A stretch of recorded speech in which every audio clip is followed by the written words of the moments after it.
Paul Barney awoke to a bang. He was on board the Estonia, a ferry going, a 15,000 ton ferry going from Estonia to Sweden. He had chosen to sleep on deck to save $40. What he realized was the ship was listing, and it didn't seem to want to right itself. As he worked his way to a bulkhead, he realized that the people around him were not reacting. They seemed almost frozen. He turned to a fellow passenger who was on the bulkhead with him and said, "Why don't they do something?" And the passenger turned to him and said, "Just don't think about it." Paul was able to get himself, because he was on deck, along the staterooms and about 500 yards until he got down to where a lifeboat was. And because he had his backpack with him and warm clothes, he was able to survive the freezing temperatures of the lifeboat. About a third of the folks that were on that ferry that evening survived. Virtually none of the folks that he had passed that were frozen in place with fear survived.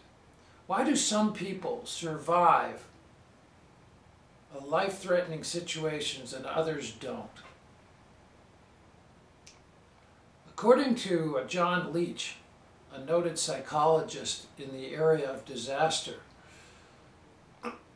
he said about 10% of individuals act calmly, 80% are frozen, and 10% just absolutely go berserk.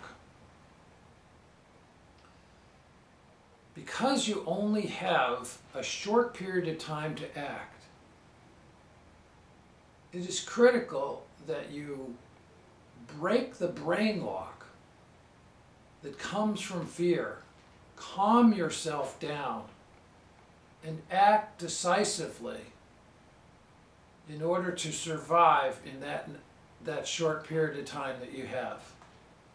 In the case of a plane crash, you only have about 90 seconds if the plane is burning on the ground.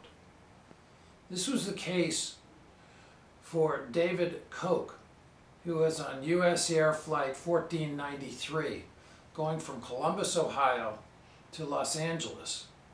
It had landed safely, but while rolling out collided with a commuter flight who had mistakenly been instructed to get to that same runway. David quickly realized that he was in deep trouble. In fact, he said, "I think I'm going to die." But what he did was he acted decisively. He moved to the exit row, but what he found when he got there was that a woman who was in the exit row was absolutely frozen with fear and wouldn't move. A passenger finally climbed over her and was able to open the door. In the meantime, the 90 seconds was burning. He quickly turned around and worked his way forward and was able to get through the flames and out a cargo door and survive the ordeal. What they found was later on, because of the fact that emergency exit had been blocked, there were 12 people lined up to get out that never made it. So how do you act decisively in an emergency situation and not become part of the 10% that panic or the 80% that are frozen? Well, one thing that we can do in our business, because we experience some of this, with clients absolutely freezing up and not wanting to even talk about their accounts, not even open a statement. They just didn't want to know. So what can we do? We can bring plan, process, and ritual, supernova model, to our practice so that we can then instruct our clients and anticipate disasters like the tsunami that we've just been through, and can keep them from being frozen or panicking.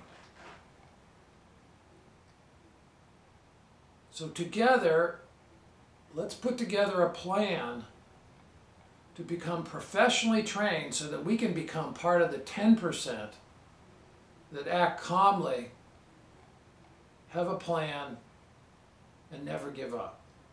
Thank you very much. That wasn't terrible.